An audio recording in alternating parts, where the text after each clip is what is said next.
Today we're taking a look at these MLB matches, which are happening on Wednesday, June 8, 2022, and giving you match breakdowns, betting tips and predictions in general on these games. Welcome back to High Stakes, let's get straight into it. Also, don't forget to subscribe to get notified as soon as we release these sport prediction videos, and if you would like more betting tips and predictions, then check out our Patreon in the link down below. Our new Patreon is a way for us to help you improve your chances of making more money. Multiple plans are available for each and every one of you. You can get 30 extra betting picks all the way up to 500 extra betting picks per month. Stop wasting hours of your time searching for bad betting picks that ends up costing you a lot of money. Join the High Stakes Patreon now and get the best betting picks. Going back to our video, we will give you 2 betting picks for each game, a team pick and a total pick based on facts and detailed explanation. So make sure to watch our videos till the end so you don't miss any of our picks.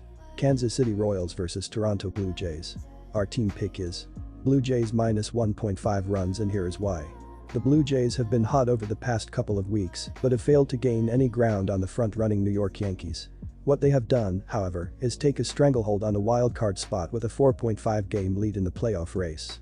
The Blue Jays' potent lineup has seemingly awakened, and they are now putting up the numbers many people expected this season. On Monday night, the Jays bashed 3 home runs in an 8-0 win, and then, on Tuesday, the Jays rode the right arm of Alek Manoah to victory. Manoah gave the Jays 6 shutout innings and lowered his ERA under 2.00 as the Jays coasted to a Game 2 win, 7-0. The Blue Jays have now outscored the Royals 15-0 in the first 2 games. The Kansas City Royals are laboring both in the standings and at the plate in recent weeks. The Royals are now in last place in the AL Central and continue to struggle at the plate. The Royals have been shut out twice in the span of a week and have struggled to put together hits in games. They were shut out on Monday night against the Jays while collecting just 2 hits, both by Michael Taylor. On Tuesday night, the Royals' bats were silenced once again by Blue Jays pitching. The Royals managed just 6 singles against Blue Jays starting pitcher Alek Manoah and were 0-4 with Risp over the first 6 innings.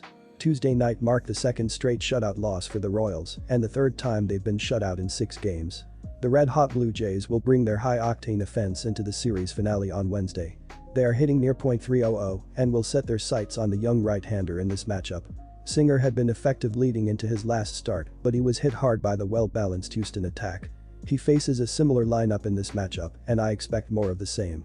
For the Blue Jays, Kikuchi has only had 2 truly rough outings this season, and both came courtesy of the powerful Astros as well. He has pitched effectively in nearly all of his other 8 starts, with his only issue being elevated pitch counts pushing him out early. He should have his way against the Royals' soft-hitting lineup. Our total pick is under 9. And here is why. With Kansas City unable to hit their way out of the paper bag in this series, the under is the play here. If Ross Stripling can keep the Royals off the scoreboard entirely, there is certainly no reason Kikuchi can't repeat the feat. Toronto's hot bats can give under bettors pause in any game, but the high total gives them plenty of breathing room, and both games in this series have hit the under, in spite of the Jays' bats going off for 15 runs. Kikuchi gets a prime matchup with a team that is impatient at the plate with just a 7.7% walk rate, and Kikuchi has been especially good at preventing blowups, as he has not allowed more than 4 runs in any game this season. Singer has been the best of the bad bunch for Kansas City in 2022, and his low walk rate and whip should keep this one from getting completely out of hand. Cincinnati Reds vs Arizona Diamondbacks. Our team pick is Arizona Diamondbacks for the win. And here is why.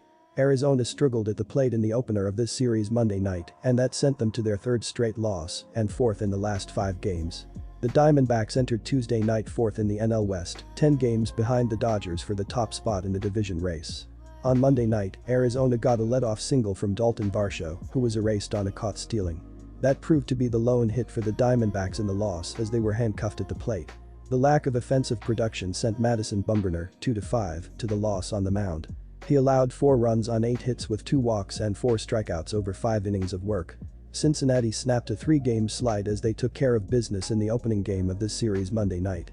The Reds entered Tuesday night in the basement of the NL Central, 13 games behind the Brewers for the top spot in the division race. On Monday night, Cincinnati got 2 hits each from Brandon Drury, 2 runs, RBI, Tyler Stevenson, 2 runs, 2 RBI, Kyle Farmer, 2 RBI, and Alejo Lopez, run, in the victory. Drury hit his 10th homer in the opening frame to give the Reds a lead they wouldn't relinquish. Hunter Green, 3-7, earned the win by throwing all 7 innings, allowing no runs on 1 hit with no walks and 8 strikeouts. The Reds took the opening game of this set behind a gem from Green. With that said, Minor struggled in his season debut, giving up 3 homers as the Nationals tagged him all over the park. Arizona isn't a powerhouse offensive attack, but Kelly has pitched pretty well this season. While his ERA has climbed into the mid to upper threes, the fact remains that he is a solid starting pitcher. In addition, the Diamondbacks are due for positive regression as they had scored 9 runs in their previous 5 games entering Tuesday. 8 of those came in Kelly's start, which was their only win in that stretch. Give the upper hand to the Diamondbacks as he turns in a solid outing to help them get the victory. Our total pick is over. And here is why. Although the Diamondbacks have remained relevant in the division with a 26-30 record entering play on Tuesday, they have struggled from the box through the first 2+ months of the season. They have the second lowest team batting average and put up a less than ideal 3.85 runs per contest. They do not pop off a screen, but with a pitcher like Mike Minor on the mound, it is awfully difficult to trust the under in this game. He was extraordinarily hittable in his appearance last week, and although the leash will be short, Cincinnati does not possess any dominant arms to relieve him. Zona pitcher Merrill Kelly gave up 5 hits and walked 4 last week and has not been particularly sharp in his last 3 showings. The total number has gone over in 11 of Arizona's last 15 road games. Miami Marlins vs Washington Nationals. Our team pick is Miami Marlins. And here is why. The Washington Nationals had their 3-game winning streak snapped on Tuesday. They trailed 12-0 before pushing across their first run in the top of the 6th with a 442-foot home run off the bat of 22-year-old shortstop Luis Garcia. It was Garcia's first home run of the season. He is batting .391, 9 for 23 in 6 games. Juan Soto leads the team with a .373 on-base percentage and 12 home runs on the season. Josh Bell leads the team with 31 RBI.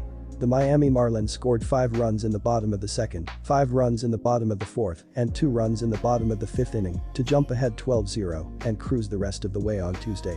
Jazz Chisholm Jr. hit 2 home runs, including a grand slam in the win, for a total of 6 RBI for the game.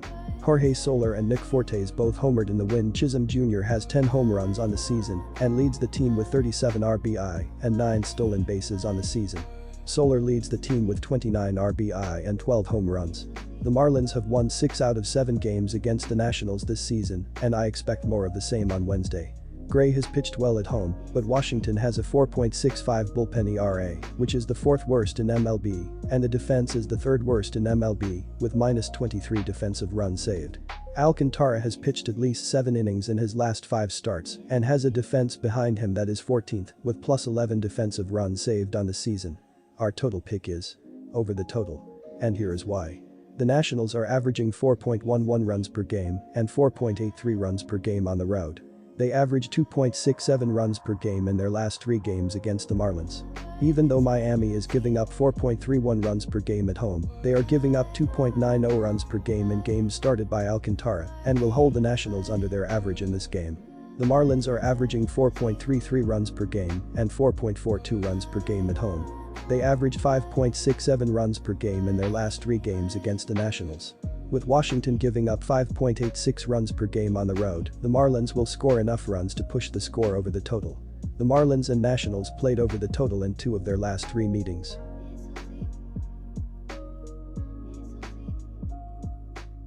Disclaimer, no financial advice. The information on this channel is provided for education and informational purposes only, without any express or implied warranty of any kind, including warranties of accuracy, completeness, or fitness for any particular purpose. The information contained in or provided from or through this channel is not intended to be and does not constitute financial advice, investment advice, trading advice, or any other advice. The information on this channel and provided from or through this channel is general in nature and is not specific to you, the user, or anyone else. You should not make any decision, financial, investment, trading, or otherwise, based on any of the information presented on this channel without undertaking independent due diligence and consultation with a professional broker or financial advisory.